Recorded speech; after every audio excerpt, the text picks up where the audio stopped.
Hello friends, I am OmnusI here in my lair.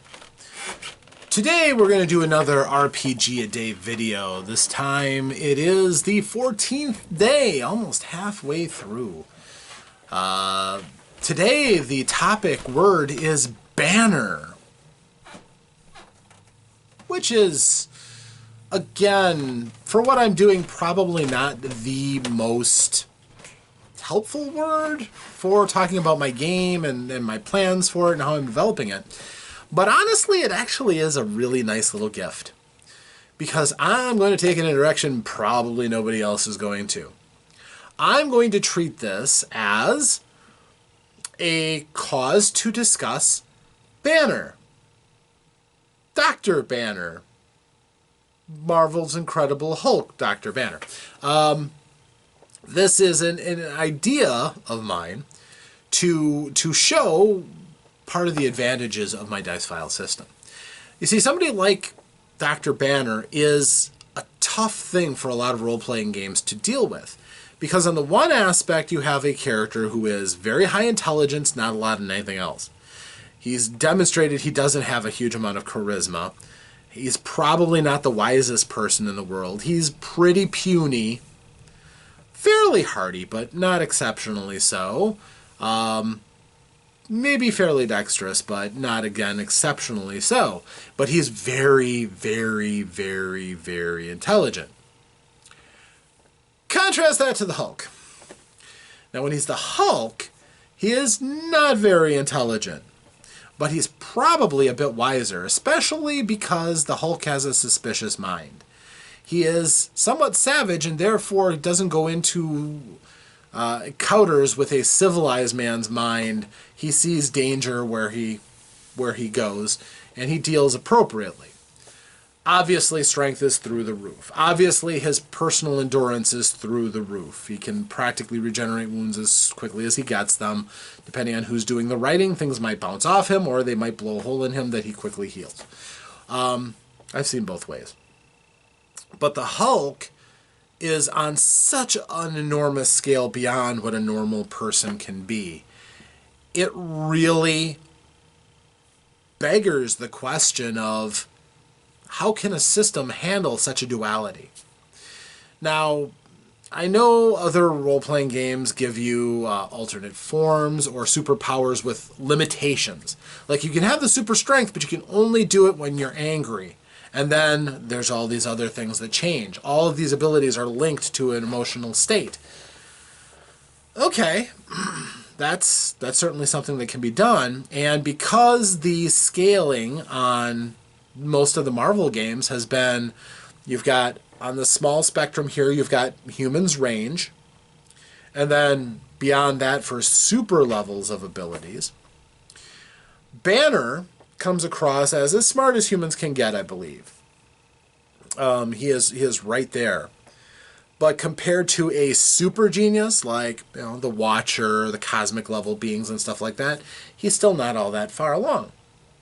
He could carry on a conversation with them and they would be treating him like he is a dull child because he cannot see beyond his limitations. You have some people who are very, very smart, but usually they couple that with great will to get their power, like Doctor Strange. He's quite intelligent, very intelligent, as a matter of fact. But it's his skills that he's developed and his will to drive that really makes him one of the more powerful characters on the Marvel Universe.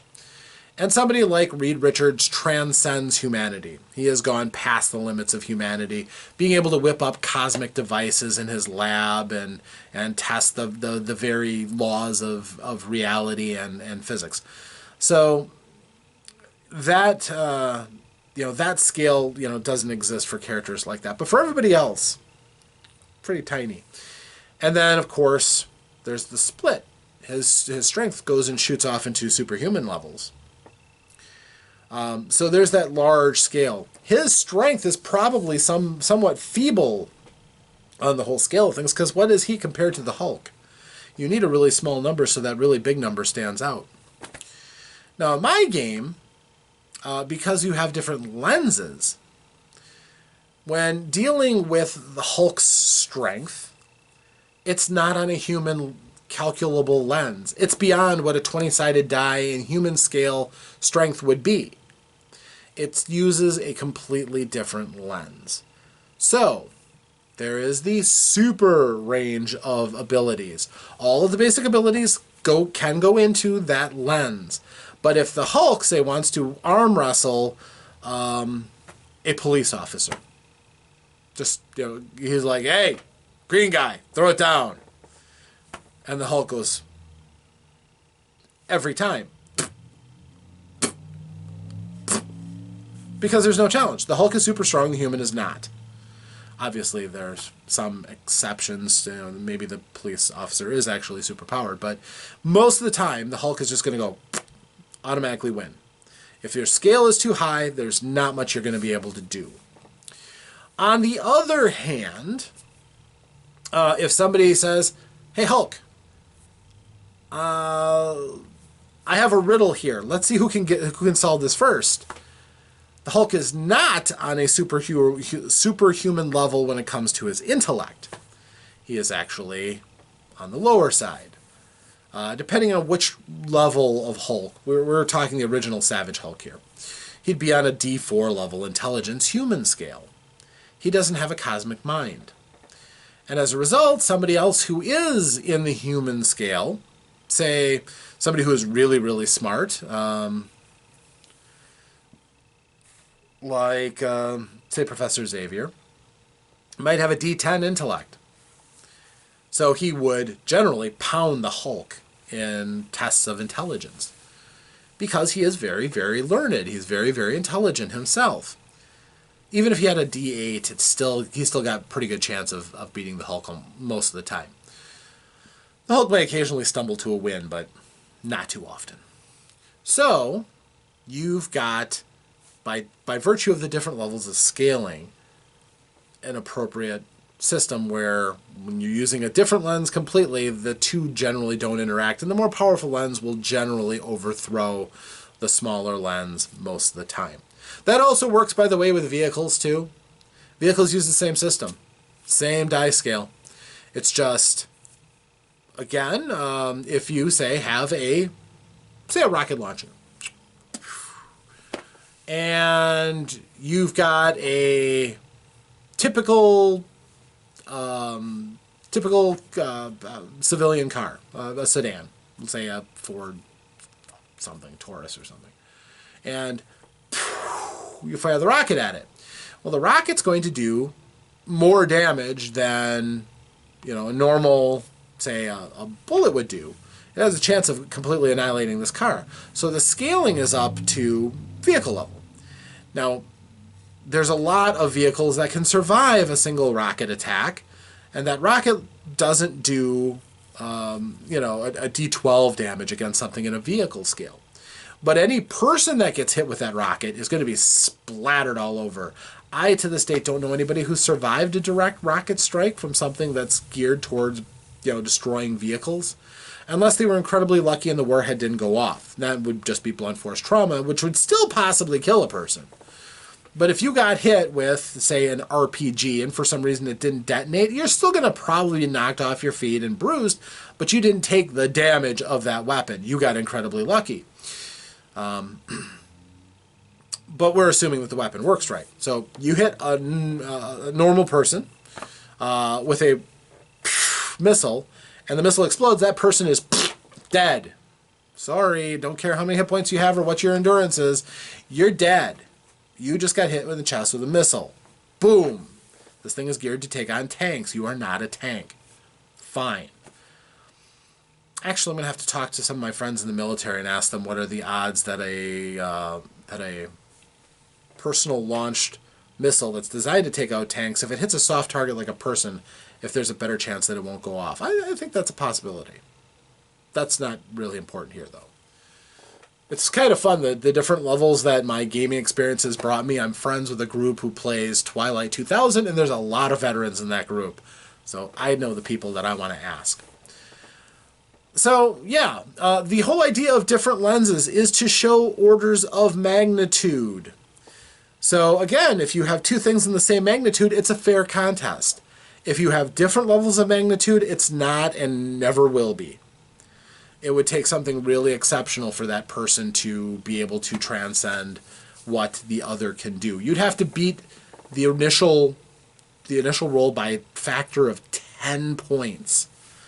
So yes, if you have a 12-sided die in strength, for instance, and you're trying to flip over a vehicle, say that sedan, and the sedan is moving, it doesn't want to get flipped. So the sedan is moving, and say it's got a D6 body strength. It's a little bit better than, say, a motorcycle. So it's got a D6, and you've got a D12. If you roll and you roll a 12, and the car rolls and it rolls a 1 or a 2, yes, you could, by being absolutely Herculean, sidestep the car, get into a position, and shove it over. It's possible. Not likely. Not likely at all. Now, if you get to, up, say the Story Weaver lets you have a D20 statistic. Now all of a sudden you can kind of breach that to a certain extent. You can break beyond that threshold to a certain level, which is why the numbers kind of break down on that jump from a D12 to a D20. And the D20 is really supposed to stand for something that's semi-divine, that's practically on a different lens altogether. Not quite, but just about. Especially in things like intellect, where you can always have a dumb moment. It doesn't matter how smart you are. You can still fail at something. As opposed to giving them on a different lens where there's almost no chance that they could fail at something. So that's my idea on how lenses work and how different scales work. There's a lot of games that I've seen in the past that have kind of inspired me to this level. I remember Star Wars, the D6 system, having a system where when you went from one scale to another, you would have a flattener that you could not roll any better than a certain value. So if you had a pistol and you were shooting at a starfighter, for instance, your shots are going to go bouncing off because anything beyond a certain level is just not going to matter. The scale is too big. That thing is designed to take starfighter blasts with big cannons. You've got a little pistol. You might scuff up the paint, but you're not likely to severely damage it. But if you roll absolutely your best and it rolls its absolute worst, you might be able to. You might be able to get a lucky shot that does some damage to it. So sometimes it can't hurt. And if you have something like a repeating blaster, like the old E-Webs, which I believe are on speeder scale, quite honestly, and you go and you try to shoot at that same thing, even though you've got something of a cap, you're rolling a lot of dice too, which gives you a chance to crack through that and actually damage something of a greater scale. So I like that system. It's kind of nuanced, but my system I think works fairly well as far as lenses go and honest, fair competition and trying things. So anyhow, that's a crucial part of my dice file system, the ability to go from one scale to another, keep the same system, keep the same mechanics, you're just changing your scale. So, and another thing too that's important to know is that even though you may change scale, you keep your character's dice pool.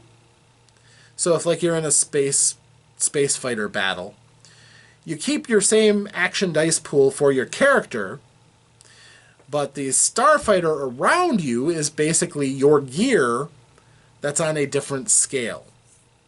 So if you are shooting at somebody, say, in a starfighter with your starfighter, you would use your character's skill, possibly modified by whatever computers and tactical computers you have. Sure, that might give you a bonus. Then they would have their defensive skill, which is probably a piloting skill, plus whatever bonus they have for defensive thrusters, maybe shields, things like that. At the same time, you would roll your weapons, because you roll them both at the same time.